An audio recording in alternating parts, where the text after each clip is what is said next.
Gênesis 1, 26.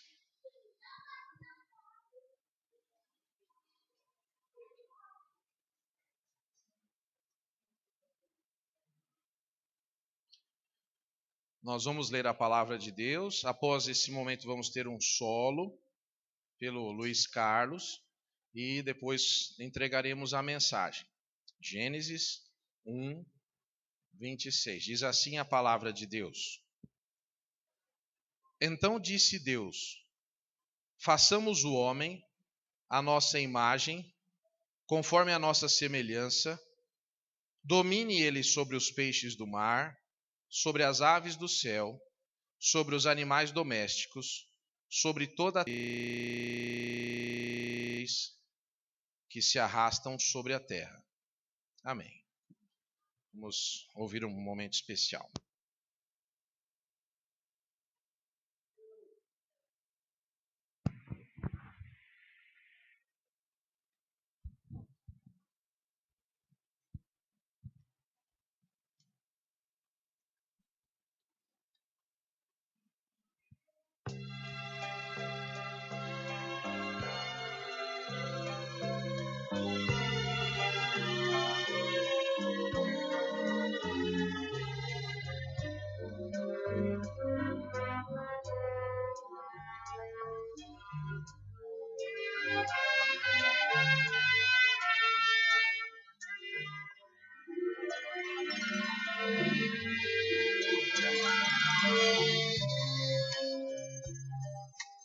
Pai, eu queria tanto ver o meu Senhor descer, vindo me encontrar.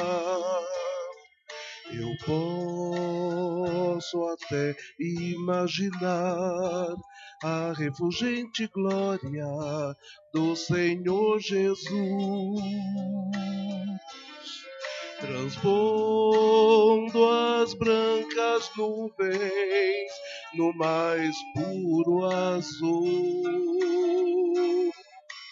onde nem sul nem norte existirá.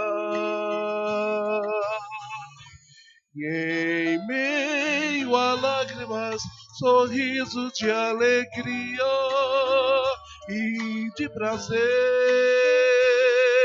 eu que era cego agora posso ver, contemplar enfim. Por isso eu canto glória, glória, glória ao autor da minha fé. Glória, glória ao autor da minha fé.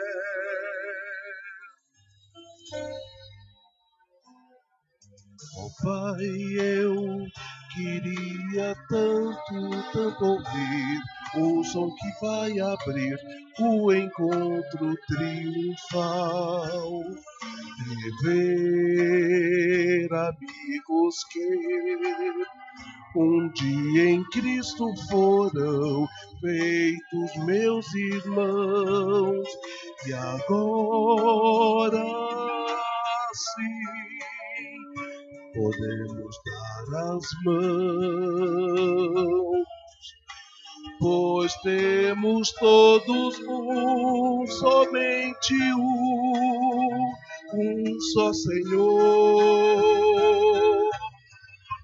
Eis o consolo que envolve a minha vida, o meu Senhor Jesus, que foi morto sim naquela cruz, voltará enfim. Por isso eu canto glória, glória, glória ao autor da minha fé.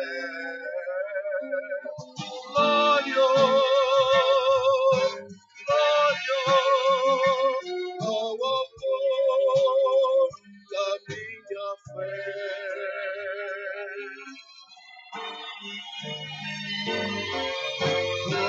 ao Senhor, glória ao Senhor, glória ao Senhor,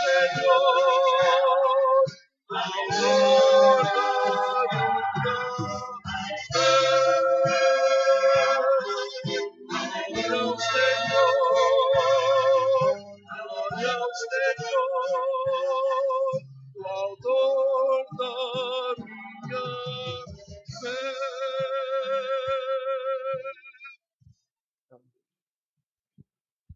Obrigado. Deus abençoe. Eu deixei assim um momento especial. Nós temos esse casal que é o Luiz e a Helenilde. Estão vindo morar aqui em Bauru, né? E eu já os convidei para fazerem parte da nossa igreja. Estão pensando ainda, né? Vamos ver se eles vão aceitar o convite. Mas, graças a Deus, então, por isso. Irmãos, nós vamos falar nessa noite sobre domine. Mas vou fazer a mesma coisa que a semana passada. Está muito calor, né?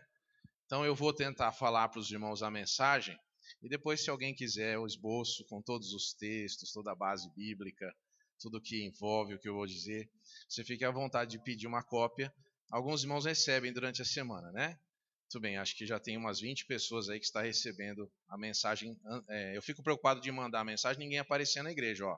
Tem uns bancos vazios hoje aqui. Mas, né? Tá bom. Irmãos, nós vamos falar sobre um assunto muito sério.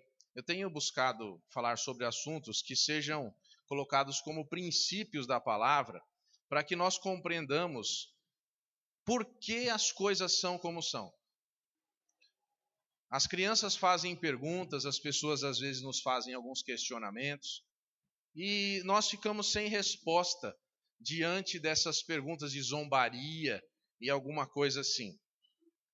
Esse texto que foi lido, ele vai nos ensinar pelo menos 3 coisas importantes.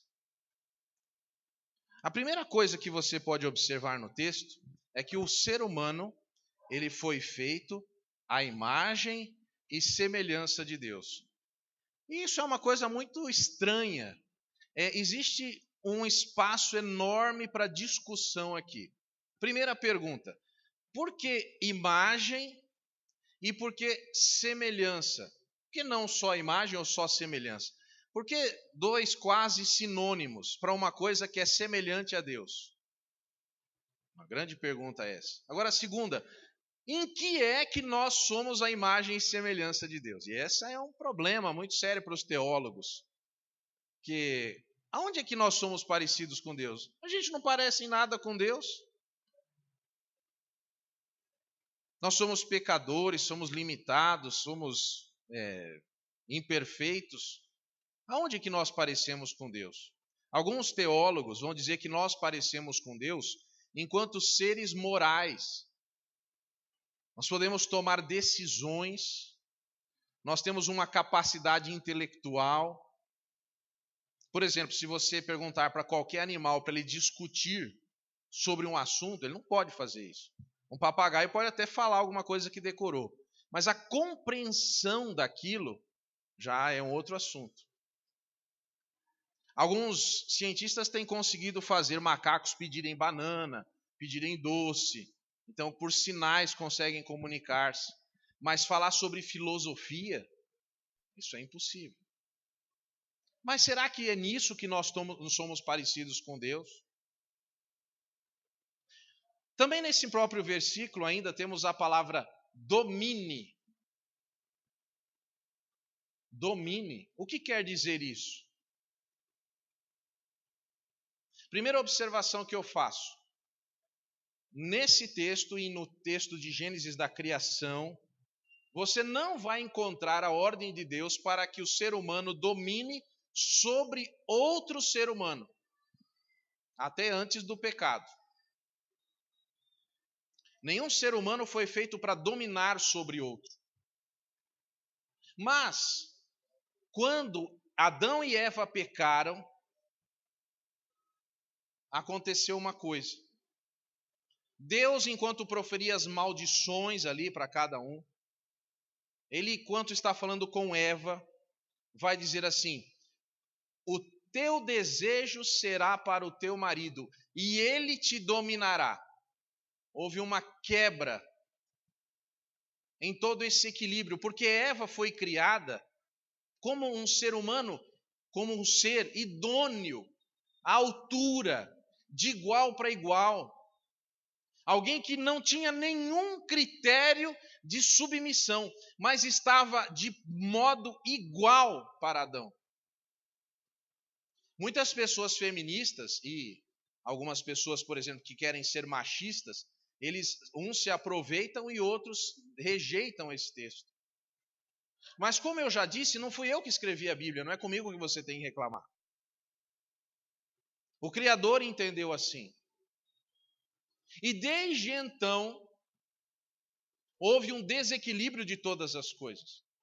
E é por isso que é tão difícil para a gente trabalhar, é tão difícil para a gente ganhar o pão. E a natureza conspira contra nós. Por isso é que você está com calor hoje. E por isso que você passa frio. E por isso que tem tempestades e tem seca. Há um desequilíbrio. Mas qual seria a razão de tudo isso? Primeira coisa que eu quero destacar é o princípio que a Bíblia nos apresenta de domínio.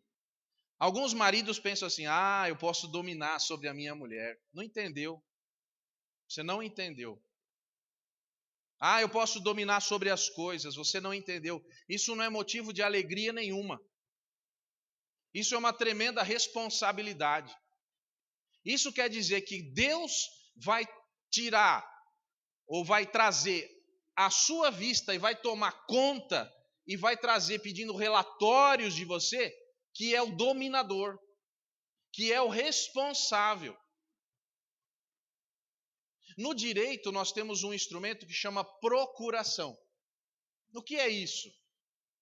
Procuração é quando uma pessoa, o outorgante, dá direito ao procurador. Ele pode dar direitos limitados ou amplos direitos.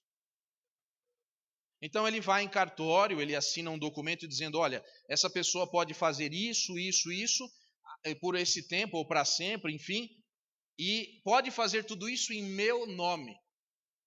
Essa pessoa representa a mim aonde ela está, o que ela fala, o que ela faz.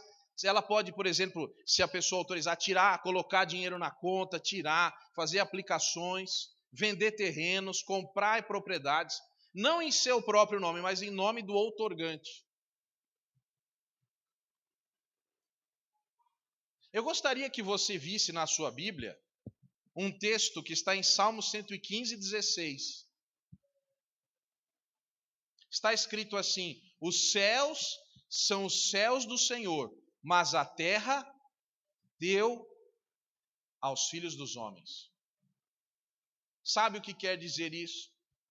Quer dizer que quando Deus criou as coisas, Ele fez todas as coisas, domina sobre tudo, mas quando Ele chegou para o homem, Ele disse assim: olha, esse planeta é seu.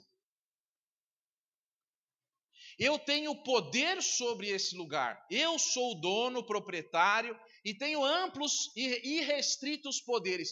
Mas eu estou fazendo uma procuração para você, Adão. Eu estou passando um papel, passando um documento e dizendo: Adão, Eva, vocês são meus procuradores aqui. Cuidem dessa terra, cuidem dos animais, cuidem das plantas. Cuidem de tudo isso. Isso daqui é responsabilidade de vocês. Deus poderia ter não feito isso, mas Deus fez isso. É interessante que quando nós não compreendemos esse princípio de procuração, de outorgação, de responsabilidade, quando nós lemos as páginas das Bíblias, nós ficamos confusos. Porque algumas pessoas vão dizer assim: Deus não tem todo o poder? E Deus não domina sobre todas as coisas? Então por que é que Ele permite que isso aconteça? A resposta é: porque Ele outorgou poder para as pessoas cuidarem desse planeta. Essa é uma questão. Está na Bíblia. Mas o que as pessoas têm feito? As pessoas têm feito o seguinte, lá em Tiago 3,9: com a nossa língua bendizemos a Deus e Pai, e com ela amaldiçoamos os homens feitos à semelhança de Deus. O que nós fizemos com essa procuração? Nós pegamos esse poder, o poder de existir, o poder de estar aqui, e esse poder dado por Deus, e ao invés de nós usarmos esse poder em nome e para Deus, nós usamos para ferir o nosso semelhante. Nós transformamos dominação em exploração. Nós transformamos governo em retirada de direitos. É isso que nós temos feito. Agora, na Bíblia, nós temos um exemplo máximo de um procurador perfeito. Alguém que recebeu essa incumbência de Deus, esta carta, essa procuração, e ele exerce com perfeição. Quer ver? Por favor, olhe na sua Bíblia em João capítulo 17, versículo 5, e depois eu vou ler o 24 também. Essa pessoa que exerce os seus poderes de procurador em nome de Deus com perfeição, em nome de Deus Pai, é Jesus Cristo. João 17, 5. Agora, Pai, glorifica-me junto a ti com a glória que eu tinha contigo antes que o mundo existisse. E 24. Pai, quero que os que me deste estejam comigo, e onde eu estou, e vejam a minha glória, a glória que me deste porque me amaste antes da criação do mundo. A Bíblia vai dizer em vários textos, um deles eu marquei aqui, Isaías 43, 7, mas você também vai encontrar em Efésios 1, vai encontrar em 1 Coríntios 10, 31, e esse de 1 Coríntios 10, 31 eu vou ler. Assim quer vocês comam, bebam ou façam qualquer outra coisa, façam tudo para a glória de Deus. Lá nessa procuração que nós recebemos de Deus, está escrito assim: eu lhe dou amplos e irrestritos poderes para exercer, fazer todas as coisas para a minha glória. Mas tem uma coisa, quando o procurador fala em nome de alguém, ele pode fazer alguma coisa que quem outorgou não gostaria. Pode ser que alguém venda uma propriedade, compre alguma coisa, abra uma conta, feche uma conta, faça alguma coisa com algum direito que o dono, que o outorgante não pediu para fazer. Então isso é chamado de infidelidade. E quando o procurador está agindo erradamente, o outorgante pode retirar ou revogar a procuração. Sabia? Uma procuração não é uma coisa que você tem que ter para sempre. Como se faz isso? O outorgante vai num cartório e diz: olha, eu não quero mais, aqui está esses poderes que eu dei para a pessoa, eu estou retirando. Mas por quê? Porque essa pessoa não está sendo fiel, ela não está fazendo a minha vontade, ela não está fazendo o que eu quero. E aí algumas pessoas dizem: mas tudo que Deus quer não acontece? Mas está lá o inferno, está lá o pecado. E pecado, meus queridos, pecado é tudo que é feito fora da vontade e não para a glória de Deus. Isso é pecado. Pecado é usar esse poder que nós recebemos de Deus para outra coisa que não a glória de Deus. E eu gostaria de citar alguns exemplos bíblicos, rapidamente, de pessoas cuja a procuração foi revogada. Primeira pessoa, eu não vou falar nada sobre isso, porque eu já preguei há pouco tempo, é Caim. Olha só o que Deus vai dizer para Caim, lá em Gênesis 4:7. Vou ler e não vou comentar. Se bem fizeres, não é certo que serás aceito? Se não fizeres bem, o pecado jaz à porta, e sobre ti será o seu desejo, mas sobre ele deves dominar. Isso é um exemplo. Caim, você deve aprender a dominar, mas eu não vou falar de Caim. Quero falar de um outro exemplo. Esse, eu não vou ler todo o texto, mas tudo que eu vou dizer está em Josué capítulo 7, 6 e 7, mas eu não vou ler aqui. Josué 6 e 7. O nome da pessoa que eu quero dizer que teve a sua procuração revogada é Acã. O que aconteceu? O povo de Israel tinha passado o Jordão. E eles estavam conquistando a terra de acordo com aquilo que Deus tinha mandado que eles fizessem. E eles foram, e eles então, você sabe da história desde criança, rodearam Jericó e fizeram várias vezes, 7 vezes, uma vez por semana, uma volta ali. E no 7º dia eles fizeram 7 voltas, depois quebraram os jarros. Mas Deus deu uma ordem. Tocaram as trombetas ali, e Deus deu uma ordem e disse assim: olha, essa cidade que vocês vão conquistar, vocês vão matar todas as pessoas, vão destruir tudo, só vai ficar Raabe e a sua família. Eles não vão porque Raabe tinha ajudado os espias, Deus deixou isso claro. Então Raabe não, mas os outros todos serão exterminados. Aí tinha uma ordem: tudo que for metal precioso, vocês vão dedicar ao Senhor. Tudo que vocês encontrarem nessa cidade será trazido ao templo, será entregue como oferta ao Senhor. Vocês não devem ficar com animal, com escravo, com nada, um lenço. Entreguem tudo a Deus, essa era a ordem.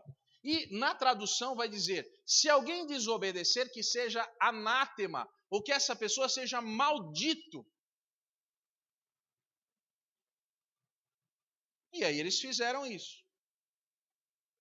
Agora, eles foram à conquista de uma outra cidade chamada Ai.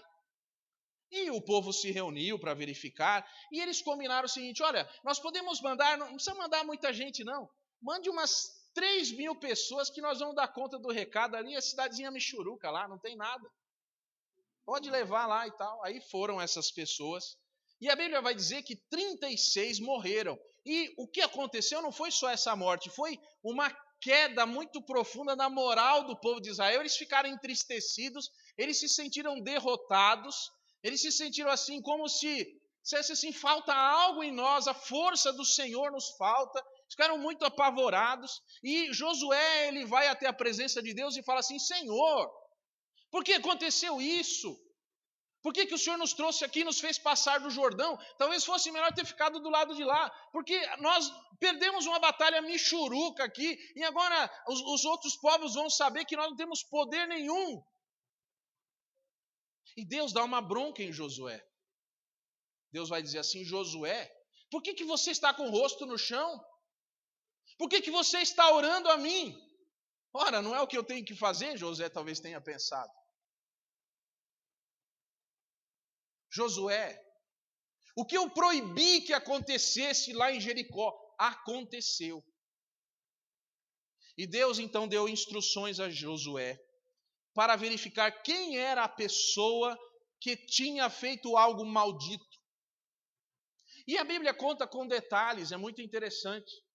A Bíblia vai dizer que na tribo de Judá, como se todas as tribos estivessem diante de Josué, e ele percebeu pelo Senhor que o problema estava na tribo de Judá. Então, todas as famílias de Judá se colocaram diante de Josué, e agora ele começa a olhar uma por uma, e Deus demonstra para Josué que existia um problema em uma família. Então aquela família é isolada, uma grande família, não é uma família de 10 pessoas, um clã familiar. E agora então Josué vai e começa a olhar qual seria o pai responsável por essa pessoa. E achou. Na Bíblia tem o nome de todo mundo. Até que então Josué percebe que o problema estava com Acã. E eu fico pensando, a situação de Acã, todo o povo, todas as pessoas olhando para ele. E 36 pessoas morreram por causa dele. E agora Acã está ali e Josué fala: Acã, diga a verdade para mim. O que foi que você fez? E Acã fala assim: olha, eu vi uma capa lá, bonita, babilônica. E eu vi coisas preciosas e eu realmente peguei aquilo. Fui fraco, peguei. E Josué pergunta: onde está o que você pegou, Acã? Ele falou: eu enterrei na minha tenda. Coloquei a capa por cima, envolvi as coisas, está lá. Então Josué disse para os soldados: vão lá na casa dele, peguem aquilo, tragam aqui, vamos corrigir esse erro. Agora tem uma coisa, não sei se você vai ler o texto na sua casa, mas Deus pediu que essa pessoa e as coisas fossem queimadas. Mas Acã foi apedrejado.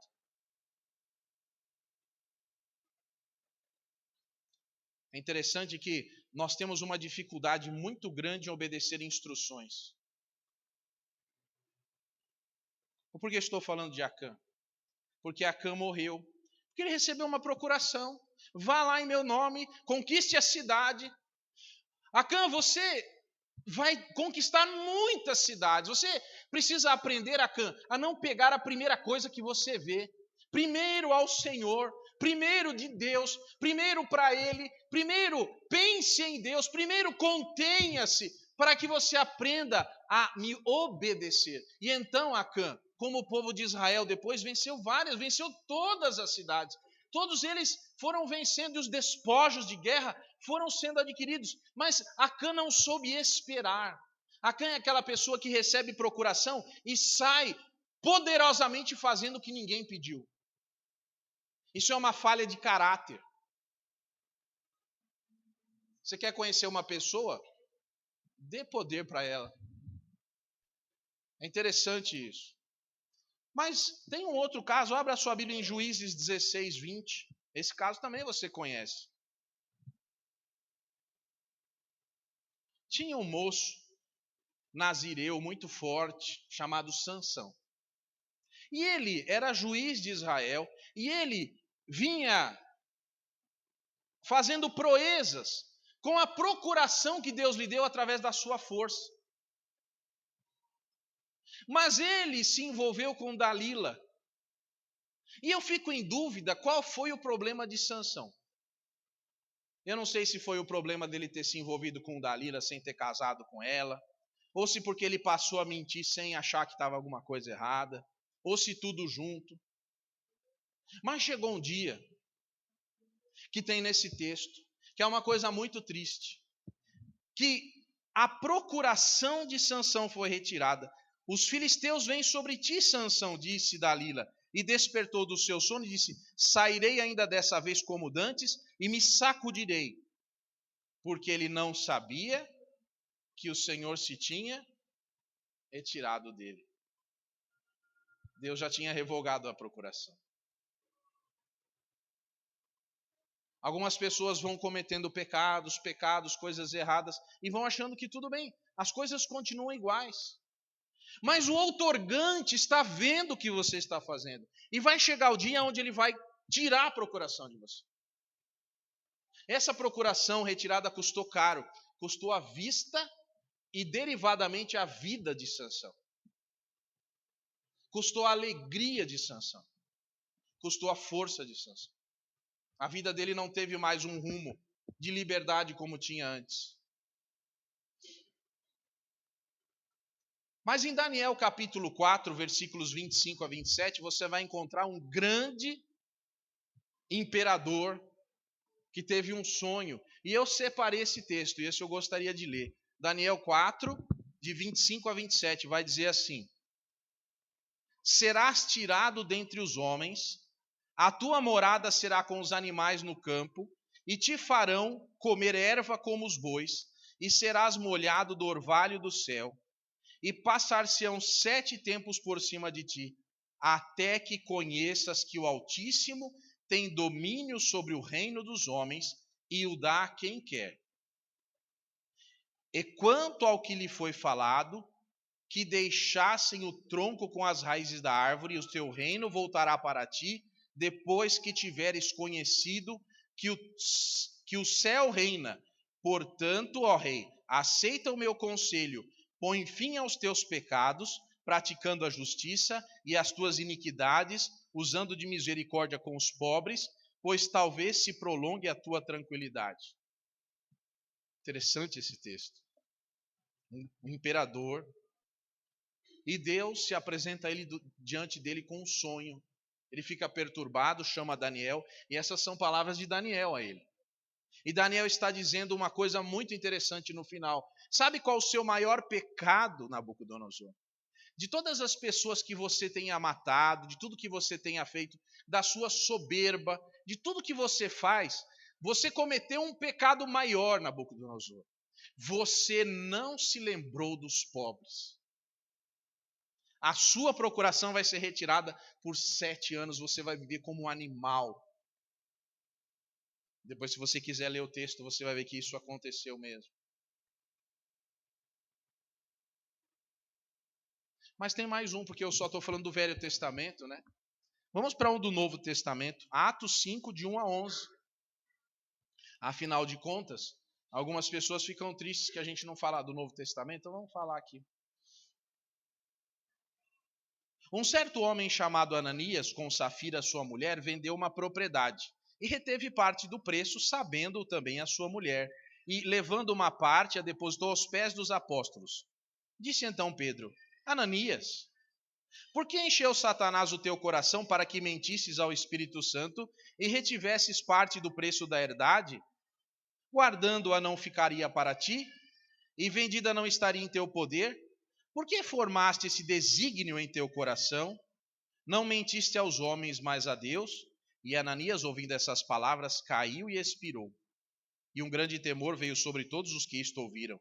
E levantando-se os moços, cobriram o morto, transportando para fora, o sepultaram.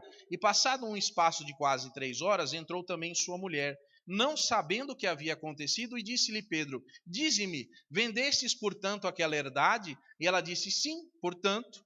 Então Pedro lhe disse: Por que é que entre vós vos concertastes para tentar o Espírito do Senhor? Eis aí a porta os pés dos que sepultaram teu marido, e também te levarão a ti. E logo caiu aos seus pés e expirou, e entrando os moços acharam-na morta e a sepultaram junto de seu marido. E houve um grande temor em toda a igreja e em todos os que ouviram essas coisas. Esse texto é muito interessante. Ninguém é obrigado a fazer nada. Venderam uma propriedade, não tinha que dar dinheiro na igreja, não tinha que fazer nada. Ninguém é obrigado a fazer nada. Mas mentir, mas querer dar uma de bacana para Deus, não ser sincero com Deus. Espera aí, nós estamos com uma procuração de homens, nós estamos com uma procuração de Deus. Nós estamos recebendo uma procuração, você pode comprar e vender, mas seja sincero com o outorgante. Senhor, eu não vou dar isso. Ótimo, é seu. Mas existem pessoas que não são sinceras. Esse é o ponto. E aqui aconteceu essa coisa terrível. Não é brincadeira receber uma procuração de alguém. É uma grande responsabilidade que nós, como seres humanos, temos.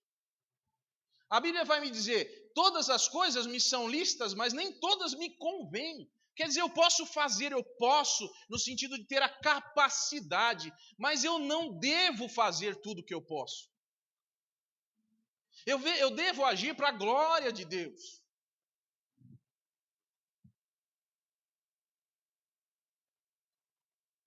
Eu gostaria que você abrisse a sua Bíblia, por favor, em 1 Pedro 5, 10 e 11.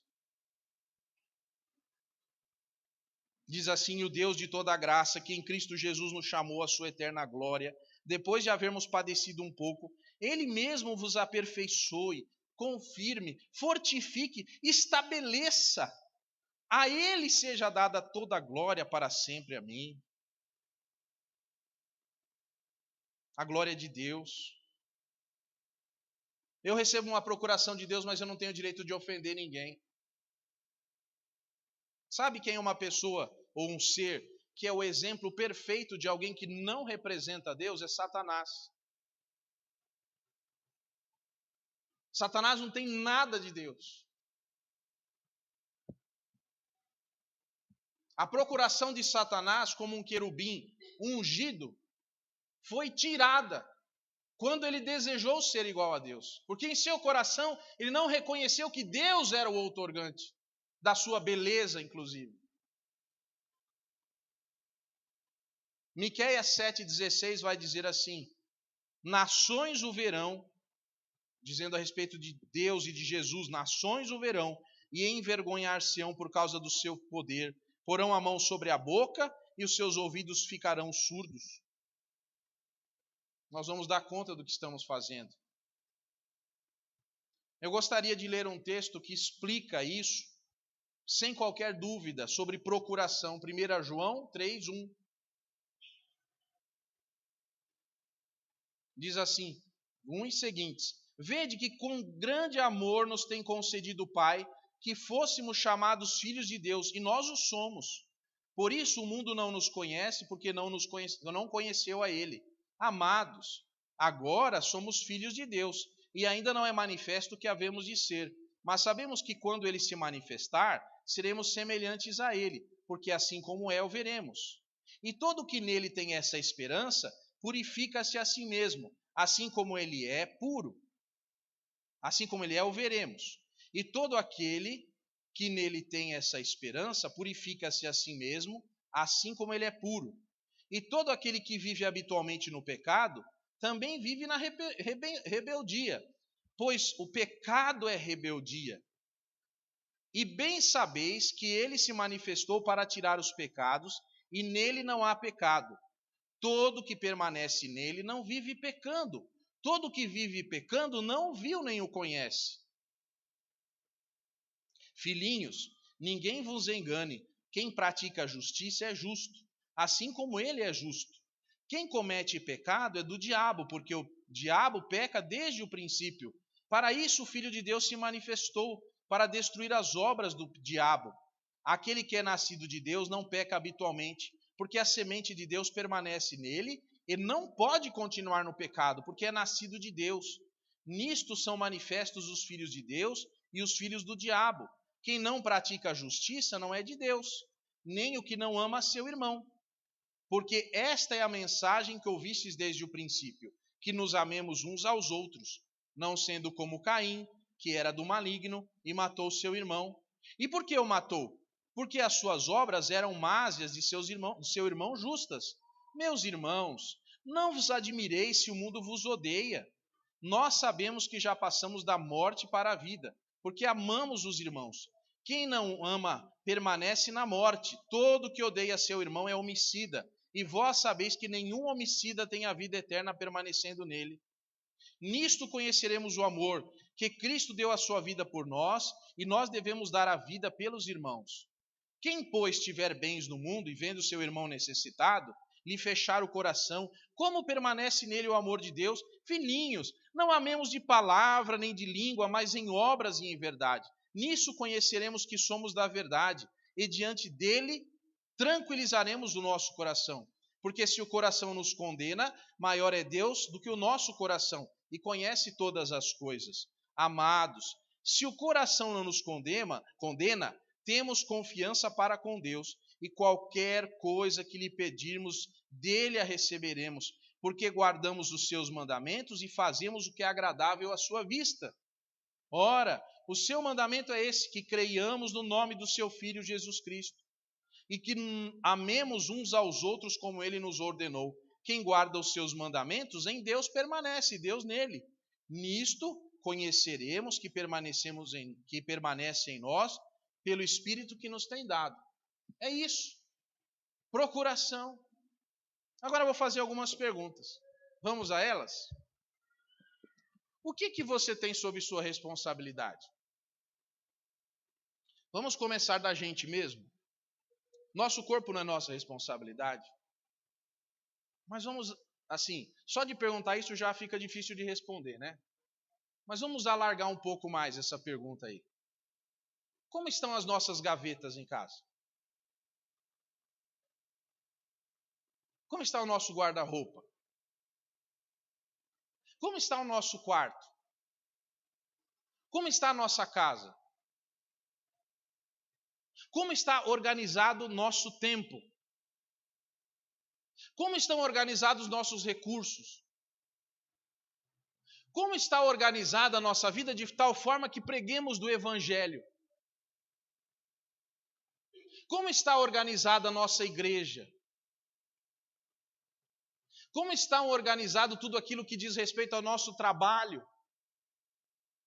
Nós temos feito para nós, para o nosso chefe ou para o nosso outorgante? Como está organizada a nossa relação com a nossa família, nossos parentes? Como está organizada a nossa relação com o governo? Porque falar mal do governo não é bíblico, viu? Deus não se agrada disso, caso você não soubesse até hoje. Como está organizado tudo que nos envolve? Como está o nosso domínio? Como estão as coisas que Deus deu para nós cuidarmos? Nós estamos cuidando direito? Sabe, às vezes as respostas podem ser não. E o seu ministério? E o seu dom? Sabe, você representa a pessoa de Deus aqui na terra. Quando você ora, você diz assim, você fala lá, blá, blá, blá, blá, blá, blá, blá, blá, blá, blá, blá, blá. E aí no final você fala assim, em nome de Jesus. Pois é, você está falando com Deus em nome de Jesus. E aqui na terra também. Você fala blá, blá, blá, blá, blá, blá, blá. Você está falando em nome de Deus. Por isso que não pode sair nenhuma palavra torpe da nossa boca. Porque nós não estamos falando em nosso nome. Nós representamos um reino. Por isso que as coisas que nós fazemos têm uma responsabilidade eterna sobre a vida das pessoas. Por exemplo, lá em casa tem uma regra. Meus filhos podem falar qualquer palavra que eu diga. Se algum dia eles saírem falando palavrão aí, é porque eu falei lá em casa. Porque eles me representam, são meus filhos. Mas se eu não falei essa palavra, eles não têm o direito de falar. É assim que tem que ser. É uma responsabilidade, não é? Ainda mais falar isso aqui de microfone de público, né? Tem que tomar muito cuidado com a boca, não é mesmo? Mas é assim que tem que ser. É uma responsabilidade.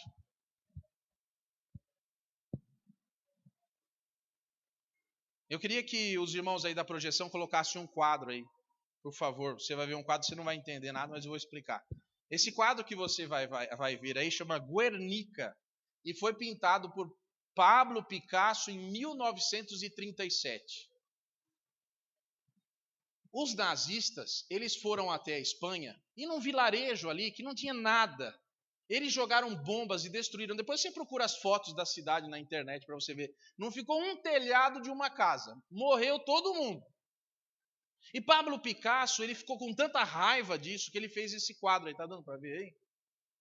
O jeito dele se expressar. A única coisa que ele não pintou desse quadro foi a crina do cavalo. Você consegue ver um cavalo aí? Tem uma crina. Descobriram que foi a esposa do Pablo Picasso que fez essa crina. Não foi ele. Aí perguntaram para ele, por que essa crina está aí? Ele falou, estava cansado e minha esposa fez para mim. É o quadro. 1937. O que você vê? Você vê, por exemplo, um braço sendo cortado tão rápido que a lamparina que está na mão ainda não se apagou? Você consegue ver o horror na expressão dos animais? Você consegue ver alguma coisa explodindo, a casa caindo? As pessoas numa situação de horror, você vê isso? Pois bem, observe o quadro. Agora olha aqui para mim um pouco. Em 1940, 3 anos depois, esse quadro foi exposto ali num lugar público. E os nazistas estavam ali. E um soldado nazista falou, você que é o pintor, você que é Pablo Picasso? Falou, sim, senhor. E foi você que pintou esse quadro aí? Horrível assim? Não dava para colorir? E a história conta que Pablo Picasso deu um passo para trás e falou assim, não fui eu que pintei esse quadro, foram vocês que pintaram esse quadro. Vocês, os nazistas, que jogaram essa bomba naquela cidade pequena, matando as pessoas. Eu pintei o que vocês fizeram. Agora eu vou fazer uma pergunta. A gente, na nossa oração e na nossa vida diária, a gente assiste jornal, assiste televisão, e a gente pergunta assim, as pessoas perguntam para a gente, aonde está Deus? Que não vê o que está acontecendo aqui. Senhor, por que o Senhor não toma uma providência? O Senhor não está vendo essa notícia, essas pessoas que estão morrendo, e essas enchentes, e essas doenças, e essa fome, essa miséria? O Senhor não vê? Porque o Senhor fez isso. E Deus do céu responde: não fui eu que fiz, foram vocês que fizeram isso. Com a procuração que eu dei para vocês. Olha o que vocês estão fazendo com o planeta.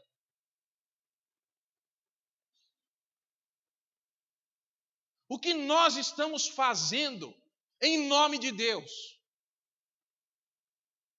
O que as religiões, através da história, e as nações têm feito em nome de Deus, matando e destruindo pessoas e deixando elas na miséria, e tem dito que isso é em nome de Deus.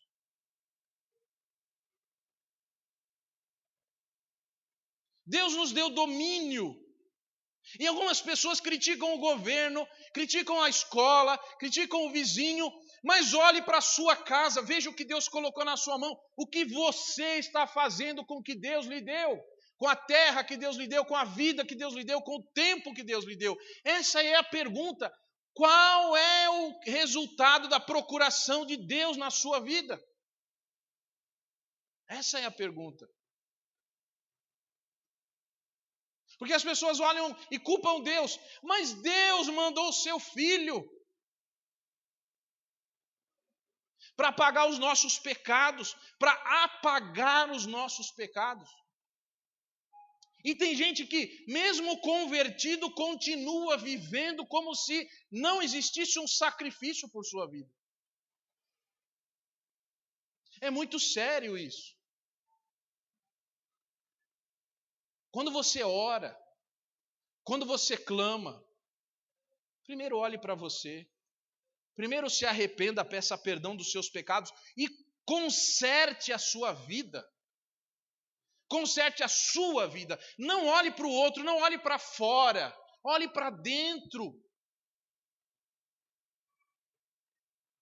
Não olhe pela janela, olhe para dentro do seu coração.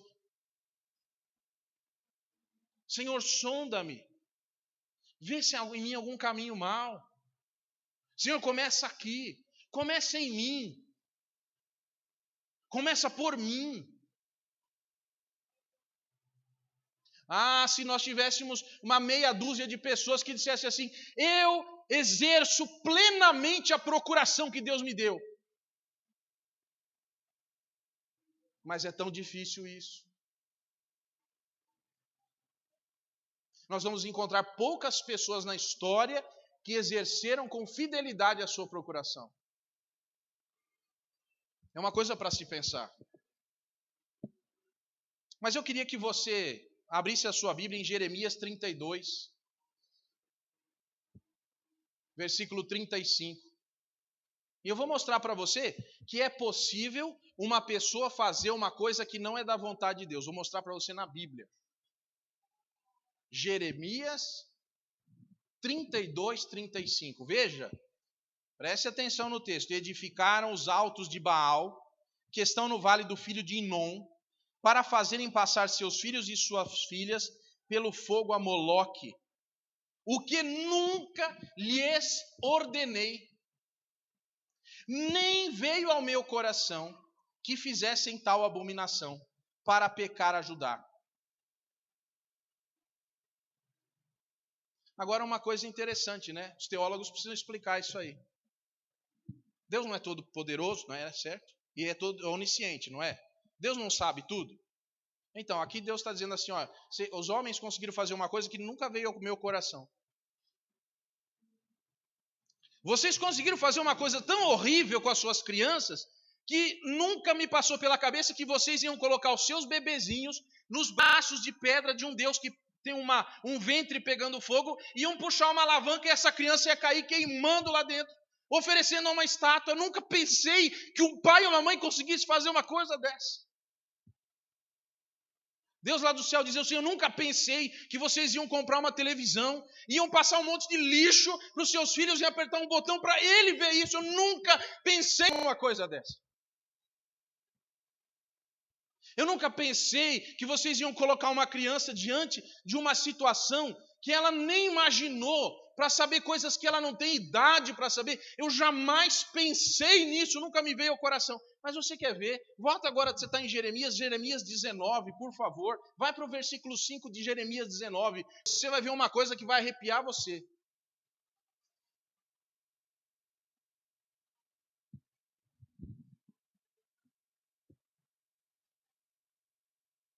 Porque edificaram os altos de Baal para queimarem seus filhos no fogo em holocaustos a Baal, o que eu nunca ordenei, nem falei, nem me... Eu nunca pensei que alguém teria tamanha insensatez com a procuração que eu dei. Eu nunca imaginei na eternidade que o ser humano seria capaz de tamanha loucura. Louco, essa noite te pedirão a tua alma, porque tens para quem será. Você é louco. Olha o que você está fazendo com as futuras gerações. Olha o que você está criando. Olha que tipo de pecado abominável. Como pode? Deus do céu diz, eu não pensei nisso. Como é possível?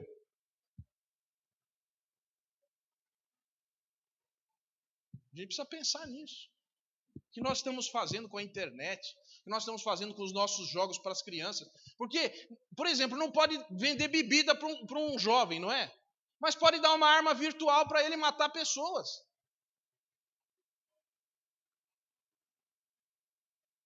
Pare para pensar um pouco na seriedade do que eu estou falando.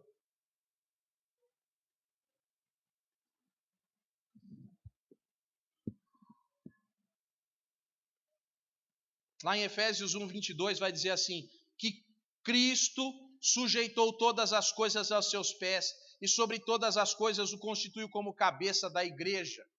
Jesus Cristo é a cabeça. Filipenses 2:5, de sorte que haja em vós o mesmo sentimento que houve também em Cristo Jesus. Que sentimento? Um sentimento de que apesar de ser Deus, se fez homem, assumiu a forma humana e disse, Senhor, eu vou te obedecer, eu vou fazer somente. Várias vezes Jesus vai dizer nos evangelhos, eu não vim falar em meu nome, eu vim falar o que o Pai me disse. Eu estou aqui obedecendo uma procuração. Eu não estou falando por mim, eu até poderia, eu sou Deus também, mas eu quero ensinar uma coisa, não faça nada além daquilo que você tem o direito de fazer em nome de Deus.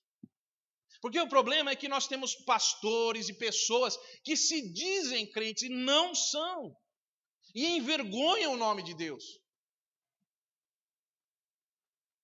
Vai fazer outra coisa, vai servir o diabo, faça o que ele quer, mas não ponha uma máscara de crente que você não é.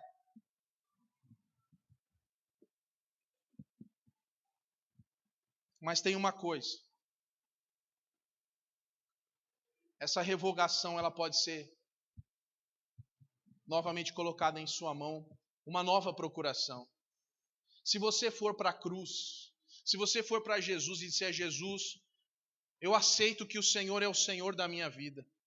Eu aceito viver agora para o Senhor, para viver fazendo o que o Senhor quer, para pedir a Deus em teu nome apenas o que é da tua vontade. Então, Colossenses 2,14, havendo riscado a cédula que era contra nós nas suas ordenanças, a qual de alguma maneira nos era contrária, atirou do meio de nós, cravando-a na cruz.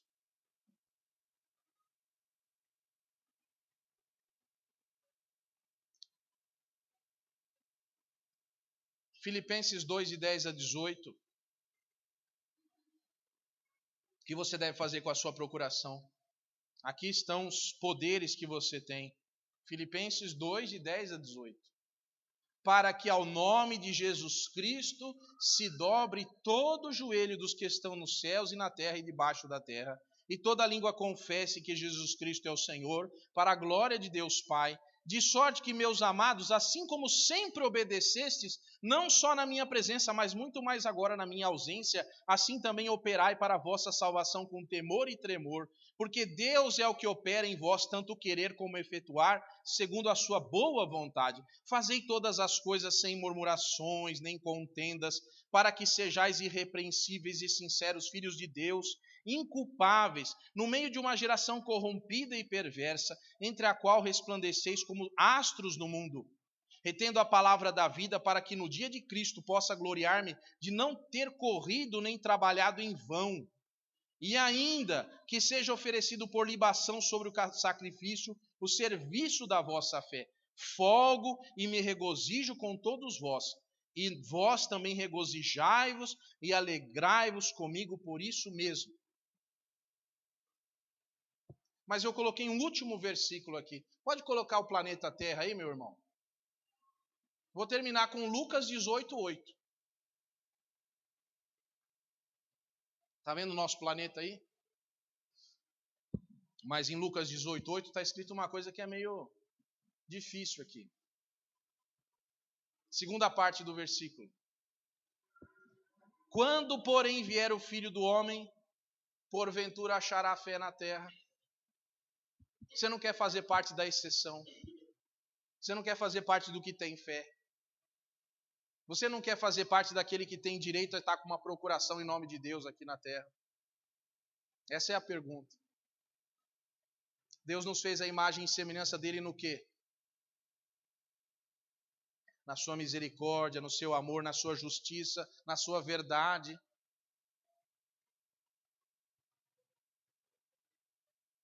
Meu desejo sincero é que a gente perceba a nossa responsabilidade, porque às vezes a gente vive uma vida que não leva em conta tudo isso. Vamos orar pedindo a Deus que nos abençoe. Senhor, abençoa-nos. Senhor, obrigado porque o Senhor tem confiado em nós. O Senhor nos trouxe a existência, nos deu vida, nos deu a salvação. Ó Pai, que nós saibamos usar isso para a glória do Teu nome. Senhor, abençoa a nossa igreja, abençoa as pessoas que estão aqui. Para que tudo que for dito e feito, seja feito para a glória de Deus. Ó Deus, que não seja para nossa, porque nós não merecemos nada, mas o Senhor nos resgatou. Muito obrigado por causa de Jesus Cristo. Aviva-nos, Senhor. Assim te pedimos em nome de Jesus. Amém. Vou pedir aos irmãos do louvor venham aqui à frente. Nós vamos cantar um hino agora do cantor cristão. Então vou pedir que eles venham aqui para cantarmos esse hino. Depois eu vou impetrar a bênção apostólica e nós estaremos terminando com outro hino. É 375. Vamos ficar de pé para cantarmos? 375, do cantor cristão.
sempre vivendo em cima de amor. Me regozijo em Salvador, esperançoso, vivo na luz, pela bondade do meu Jesus. Canta minha alma, canta ao Senhor, eternamente louvor. Canta minha alma, canta ao Senhor, eternamente louvor. Gostaria de orar nesse momento. Senhor, faz-nos diferentes de Acã, de Caim, de Sansão, de Ananias, de Safira, de Nabucodonosor. Ó Senhor, nós queremos viver para Ti. Que o mundo veja que nós somos cristãos. Que o mundo veja que nós testemunhamos de Jesus. Que nós possamos viver em paz, em alegria, em contentamento com a Tua presença. Que a graça do nosso Senhor Jesus Cristo, o amor de Deus o Pai e as doces consolações do Espírito Santo estejam convosco e com todo o povo de Deus espalhado sobre a terra, agora e para todos sempre. Amém e amém. Que Deus abençoe você. Vamos cantar mais um hino agora para encerrarmos. O hino 160, né?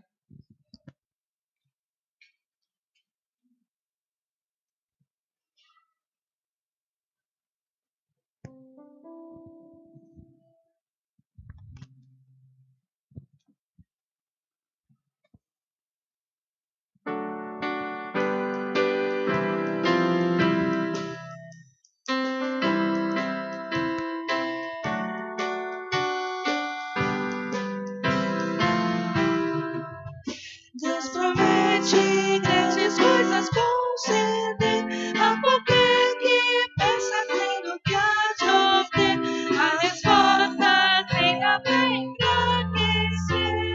Sua fé Jesus contemplará, sua fé Jesus contemplará, sim, o que Jesus promete dá.